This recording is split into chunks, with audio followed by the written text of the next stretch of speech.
Good day mga guys. Tapos na po yung nire-repaint namin.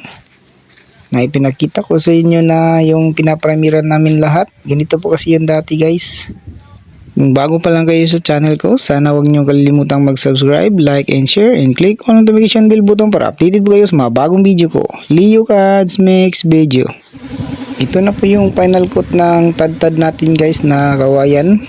Gamit nating pintura pang final coat dyan guys, yung liquid tile. May kahalong penetrating sealer. Yan po ang pinaka-final. Kasama po si Melvin Astig. Shoutout ko kay Dudong Janjan.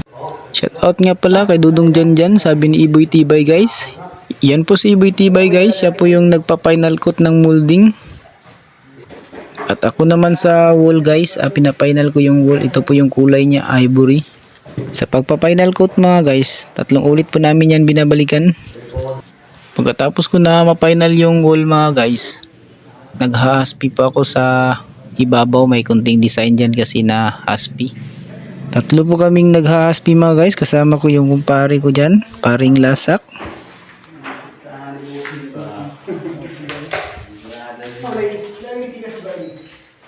At saka yung isa ko pang kumpare na si paring Marvin na lagi kong kasama mga guys.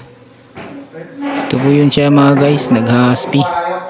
Pagkatapos na mahaspihan namin lahat mga guys yung pinapahaspihan sa amin, sasandingan po namin yan gamit ang sanding sealer. Pagkatapos tatapkutan mga guys kung anong gusto nyong tapkot, yung flat pa or gloss. Itong sa fascia board mga guys, si James po yung nagpipinta. Last coat na po yan. At saka dito sa kabilang side, sa ilalim, si Al po yung nagpa-final coat. Kinakantuhan niya mga guys para hindi po matamaan yung tiles. Ito po yung kasama namin guys, si Unad, naglilinis. Hi daw, sabi niya. Sa loob mga guys, kinakantuhan po ni Tata, the smiling face. Si Iboy Tibay at saka si Janjan Dudong. Dudong Janjan daw, sabi ni Iboy Tibay. Nagkakanto po sila dito sa loob mga guys para matapos na po ito. Ito na po yung natapos guys. Tingnan po natin sa loob. Papakita ko po sa inyo kung gaano kaganda po yung aming pinipintahan. Ito na po yun mga guys, tingnan nyo, napakaganda diba? Malinis at saka aircon pa yan mga guys. Talagang komportable po kayo dito pag nag-check-in kayo dito. Ito po yung aming pinipintahan. Napakaganda diba? Malinis na.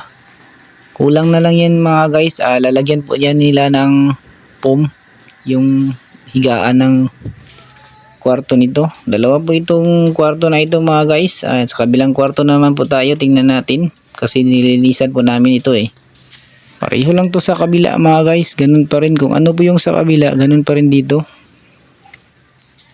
Ito po yung harapan ng room nila mga guys. Kung gusto nyong maligo, tara guys, puntahan po natin yung likuran. Dito po yung likuran mga guys. Pwede po dito makapark yung mga sasakyan nyo kung may sasakyan kayo. Sa lahat ng hindi pa nakapag-subscribe dyan, sana mag-subscribe na po kayo. Leo Cads makes video. Maraming salamat po sa inyo. God bless you.